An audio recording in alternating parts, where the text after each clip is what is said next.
Hello, this is Heather Hoffman, and today I'm going to show you how to use a banner die and a bunch of different reverse confetti pattern papers to make a fun background focal point for your card. I'm using the most recent really 6x6 reverse confetti paper pad called Paper Bliss.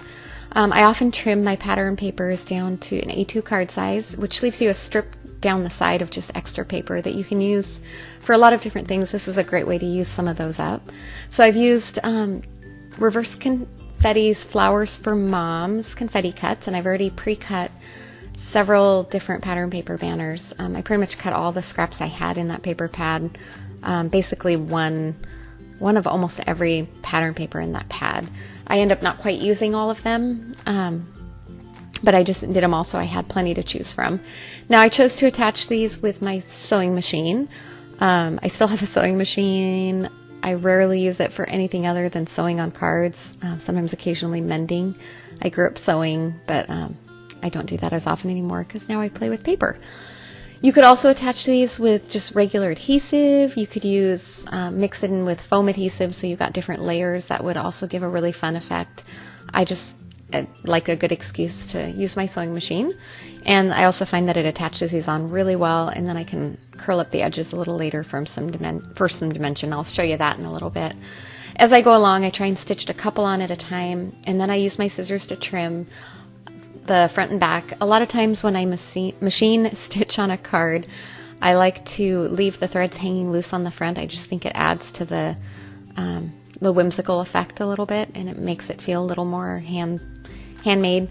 But I do trim the back. I don't trim it flat with the paper. I leave a little bit loose so it doesn't unravel. I'm going to secure that a little more firmly in a little while. I'll show you that. But in the meantime, just trimming the threads keeps everything from getting tangled. So I just layered the papers one by one in just a way that looked pleasing. I had a few extra, so I'll just tuck those back in my pattern paper pad to save for later when I need a little focal point or something for the card. Now that I have these stitched on, they're very nice and sturdily attached. I like to go around just and use my fingers and kind of curl up all the edges of the paper. It just adds a very minimal amount, but some fun dimension. It just makes it look a little more interesting than just all the papers flat on there. And it's really easy to do. Just be careful you don't get a paper cut. I have done that before. So see how that's kind of nice and bumpy and yet still flat enough to be easily fit in an envelope and mail.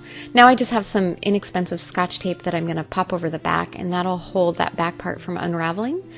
Since those pieces are shorter, you won't have to worry about it coming apart along the front or the back. Now I'm pulling out one day at a time. It's a beautiful sentiment set, and I've already heat embossed a sentiment from there on a strip of midnight cardstock, and I'm just going to adhere that over the front with some foam adhesive just to add a sentiment on this. You could use any sentiment. You could use thin strips. You could use die cut words. I played a little. I was trying to decide whether to put it on straight or at an angle. Finally opted for straight, and then I'm pulling out, I forgot to score my white card base in advance, so I'm doing that real quick. But you notice that front panel is a little bit smaller than my card base. I did trim that down before I stitched the banners on. That way I can attach it on and it fits on and has a little bit of interest. I hope you enjoy it. I hope this inspires you to use up some of those pattern paper pads. Have a great day. Thanks.